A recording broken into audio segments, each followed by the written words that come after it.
I was taking my dog out and I just seen like these V-shaped things in the sky, and I couldn't believe it. And I ran in and told my mum. She didn't believe me. Nobody believed me, but I was convinced I seen something. They were making love. That's what they were doing. They were making love.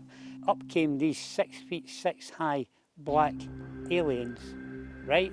Looking in the windows, and then the next thing is, it was in a spaceship. Our policy for decades was to downplay the true extent of our interest and involvement in this subject, to deny, to debunk. Where's the evidence? You know, if you see something that's floating in the sky, surely you take a camera out and you video. Rishi Sunak, you've got to open up this government inquiry, because we have the evidence that something strange is amiss in the skies above central Scotland. They come in peace. The truth is out there. Humans have long been searching for signs of extraterrestrial life on Earth, with UFO sightings and alien encounters reported around the world. Here is another UFO bulletin. The Defense Department has just announced that the unidentified flying object has suddenly disappeared from our radar screens. And recently, the mystery has even reached the very heart of international governments. From alleged preserved alien skeletons found in Mexico to testimony from the US Air Force and NASA. Were they, I guess, human or non-human biologics? Non-human, and that was the assessment of people with direct knowledge on the program I talked to that are currently still on the program. If you ask me, do I believe there's life in a universe that is so vast that it's hard for me to comprehend how big it is? My personal answer is yes.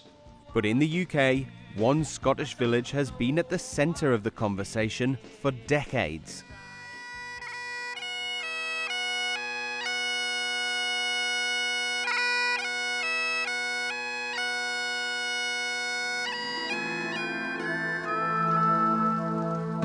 Bonny Bridge has seen more UFO sightings than anywhere else in Britain. But as other governments reopen their alien investigation units, is it time for the UK to follow suit?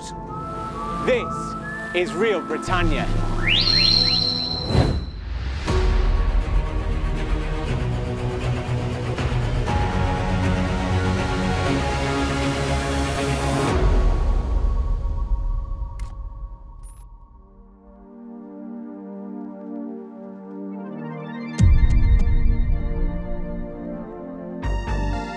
Welcome to the UK's epicentre for UFO sightings, and one of the top spots anywhere in the world. Since 1992, Bonny Bridge near Falkirk in Scotland is said to have been the scene of around 300 incidents a year. And although this large, foggy village in Scotland's central belt may seem unremarkable, to some it's simply out of this world. People have reported seeing flying saucers, vast, mysterious lights in the night sky, and even aliens choosing here as the point to make contact with our civilization. But do I personally think aliens exist? To be completely honest, I'm skeptical. I've heard the evidence for and against, but I've never seen any UFOs myself. That said, I'm going into this with an open mind, even if some of the stories I'm about to hear seem unthinkable. Billy Buchanan has been a local councillor here for over 30 years, and he's long been known among locals as the man to call if they see something in the sky. He's agreed to take us on a tour and tell me some of his tales. So Billy, to many people this will just be a B-road among some beautiful farmland, but why is this spot so significant? Well, it's important in terms of the whole Bonnybridge UFO phenomenon situation, because this area here is where the first close encounter was by a chap that we've now called Mr. James Walker to protect his identity. He had a terrible experience in this road in 1992. I lived about a mile and a half from here, and he came in and it was a Friday night to see me. He told me all about it, and the next day I contacted the local press. They put something in, and that opened the floodgates to exactly what happened. Has he told you what happened? Just give us a quick rundown of what he says he saw. Well, he was coming down from this is the back road from Falkirk, and he was coming down here, and there was lights and there were other issues that happened, in front of him. So since then, 1992, 31 years ago, his name's never been mentioned. The situation that developed when he came down here has been mentioned, but the fact is that we haven't had a personal account to either any of the media, whether it be newspapers, local or national, or TV. The sky above this small Scottish town has been labelled the Golden Triangle because of its ability to attract extraterrestrial activity. Bonny Bridge has recorded almost 60,000 out of this world sightings, from alien life forms to flying saucers. Bonny Bridge lies within the so-called Falkirk Triangle, an area stretching between the 3 points of Falkirk, Stirling and Glasgow. And right in the middle of this triangle, Billy took us to a spot to tell us about a sighting no one else has ever heard. And he said something I wasn't expecting. So just explain to us exactly what's happened here then. Well, I'm in the house one night and probably about 5 o'clock, just come back to the council, and what happened is I seen a car coming into the driveway and I went out to find out who it was. It was a chap that I've known him all my days, and he says, "Is it okay, can we talk?" I says, "Fine." He says, "Look, I need to talk to somebody." This individual was having an assignation. They were making love. That's what they were doing. They were making love. But the problem was that this was his brother's wife, right? So that in itself was a situation. But then to say that the next thing is, coming out of the woods there, up came these 6'6" high black aliens, right? Looking in the windows, and then the next thing is, he was in a spaceship and he was getting prodded. He says, since that happened, he says, we've had ESP. Extrasensory perception. He says, we've had that. He says, I can actually, he says, without a word of a lie, he says, I can levitate. He says, I've got all these strange powers. And Billy's not alone either. He says over 60% of people here have seen a UFO or had an unexplained encounter. Do aliens exist? Yes. We can't be the only planet in the world that with life on it, and I've actually seen a UFO going to Denny one day when I was driving in the car. I actually pulled over with my pal and we both agreed it was definitely a UFO. Yes, definitely. There's bound to be something else out there other than us, so definitely. And this seems to be an opening for them to come. I do. That's why I named my shop after space, the vape space, because Bonnybridge is known for UFOs. I was taking my dog out and I just seen like these V-shaped things in the sky, and I couldn't believe it. And I ran in and told my mum. She didn't believe me. Nobody believed me, but I was convinced I seen something. It's too big a universe not to. My mind's open to anything. I think there could be. At night sometimes you're looking at the sky when it's dark and there's like a circle flashing light and it tends to move. And I've had aspirations thinking it was just like stars or something, but stars don't move around the sky. And it's like a circle motion when it's coming down. So I really do think there is UFOs in Bonnybridge. Looking at the town, you might not immediately realise it's one of the main areas in the world for supposed alien activity. Unlike Roswell over in the US, home to arguably the most famous ever UFO encounter, where alien memorabilia, museums and festivals are everywhere you look, in Bonny Bridge, these drinks coasters in the only cafe in the village is about as much as we could find.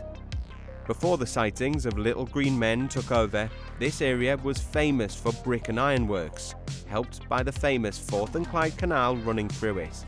The nearby Falkirk Wheel and the Kelpies statue are a reminder of how important those canals still are. But not all locals are happy living with the label of Britain's UFO sighting capital.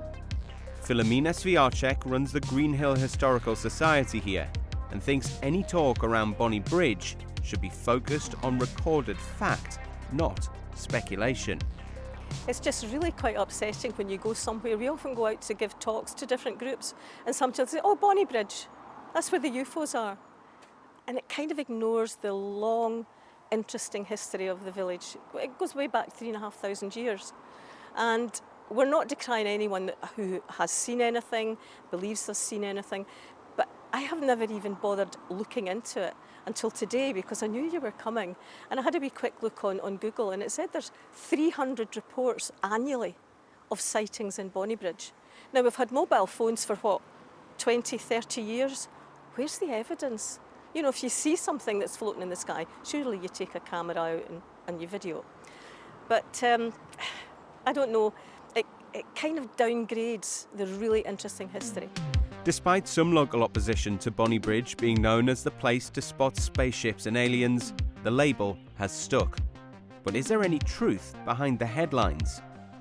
Malcolm Robinson is another local man on a long mission to find out. He's worked closely with Billy Buchanan for years and has a better understanding than many about why otherworldly beings might flock to this part of Scotland. Bonnybridge in Stirlingshire in central Scotland, there's nothing significant about this village, you know, and the surrounding small villages. It's a hotspot. They call it a hotspot or a window area. And what effectively that means is it's a place or a location which somehow generates a higher concentration of UFO reports than anywhere else. The Falkirk Triangle is home to one of the UK's most puzzling encounters, and the only one to ever be investigated by the police. 1979's Detchmont Woods incident, just off the motorway towards Edinburgh, saw forestry worker Robert Taylor claim he was attacked by an unknown craft, and Malcolm has some of the evidence from that day.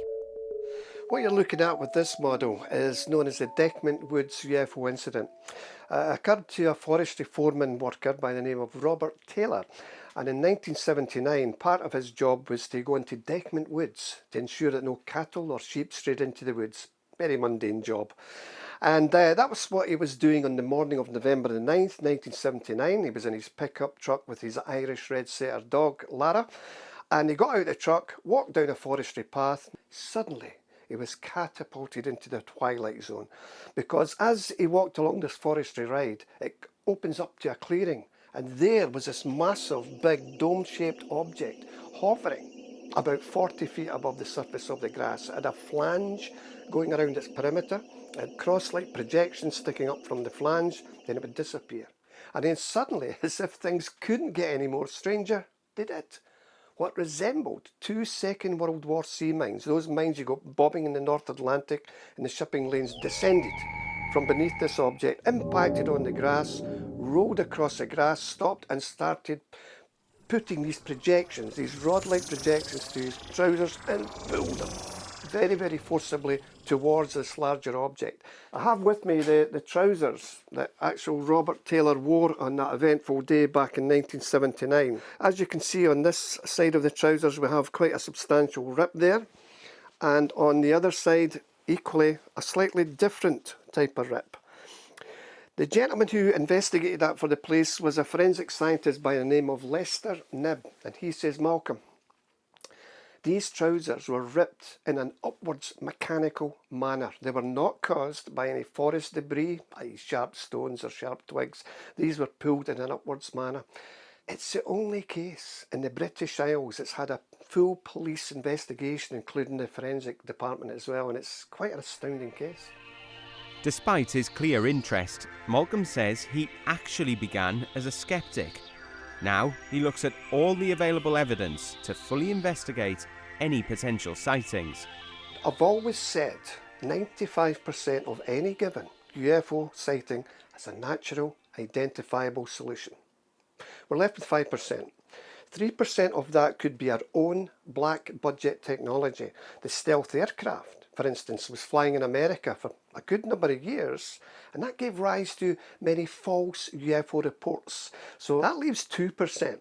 1% of the 2 could be a rare atmospheric phenomena, something akin to ball lightning. The fly in the ointment, it's only 1%, but that 1% taken on a global basis amounts to quite a considerable sum. And it's to that 1% that myself and my colleagues are striving to get answers for.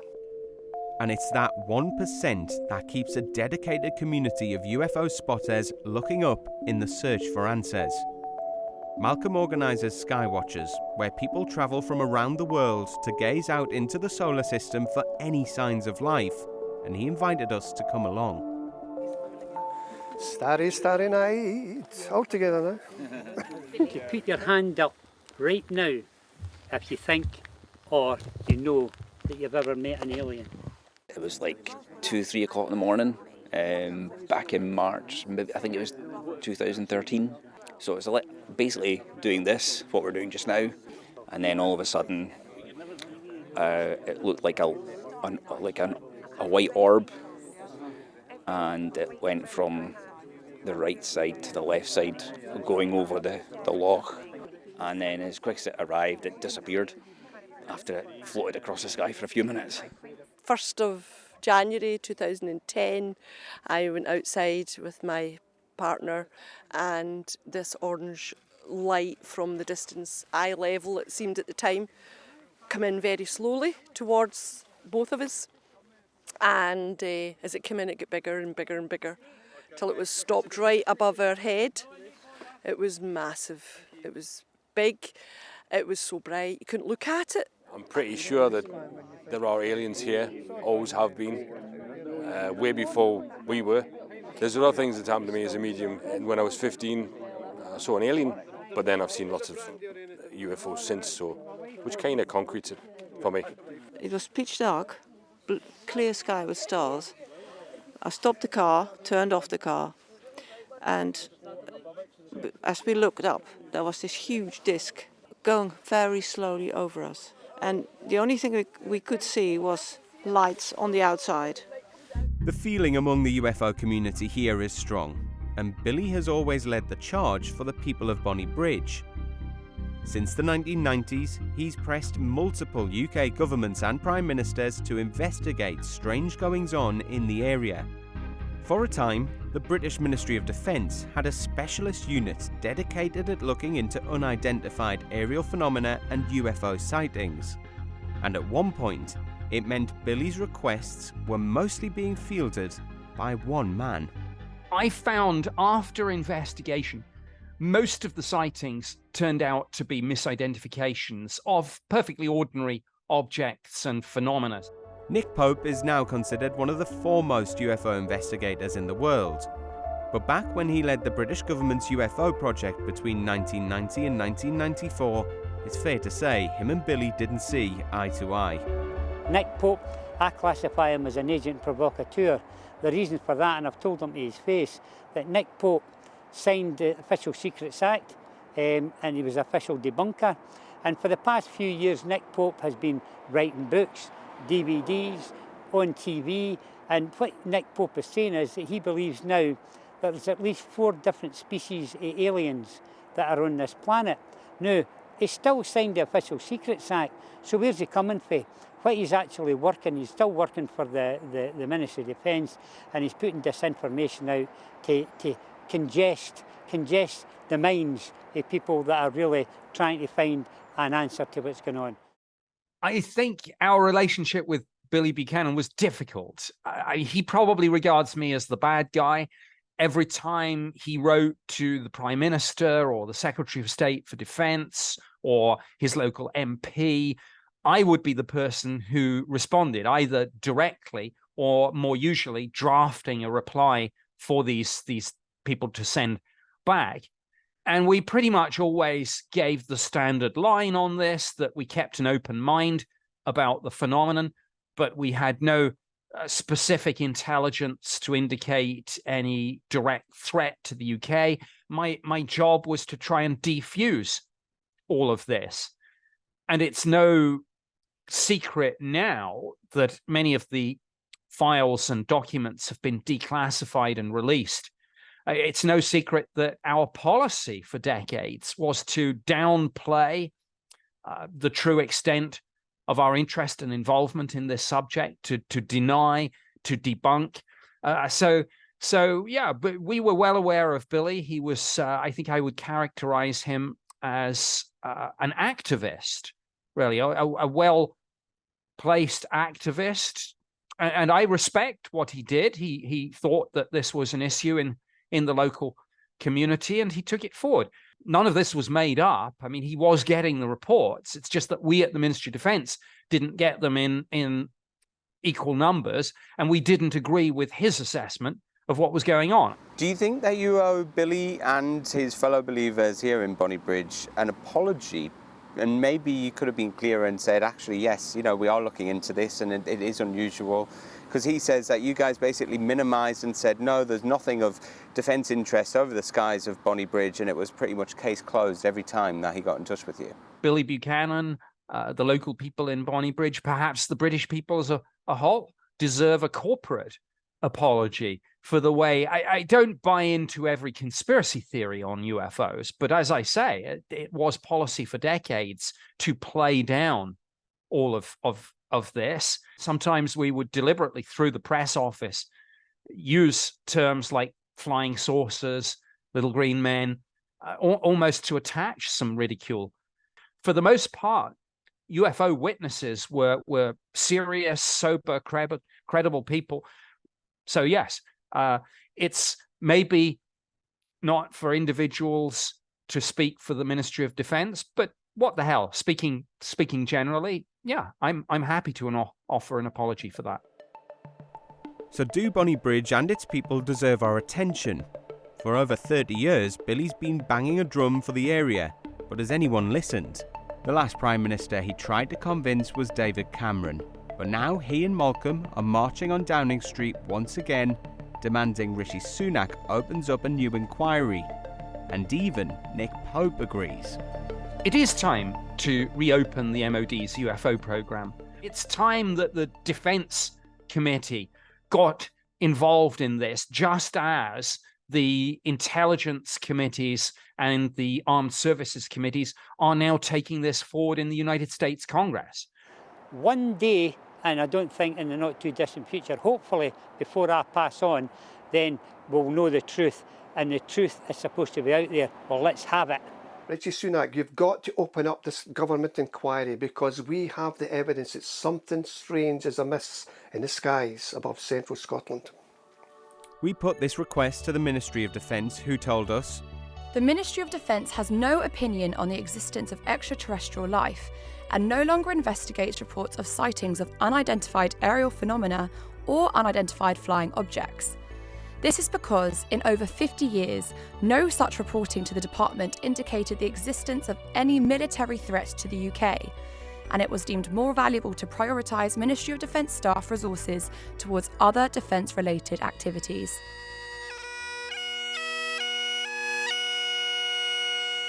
So what do you think? Does life only exist on Earth, or are there other beings in the solar system? Do they pose a threat, or could we learn lessons from them? Should our governments be doing more to give us definitive answers? Or is now not the right time to be running expensive research projects during this cost of living crisis? Whatever side of the debate you believe in, one thing is clear. Our interest in space shows no signs of waning. Getting out of Earth has never been easier, and there's a renewed push by governments to explore other planets. And could it be that as we reach out further into the galaxy, there'll be even more sightings of UFOs?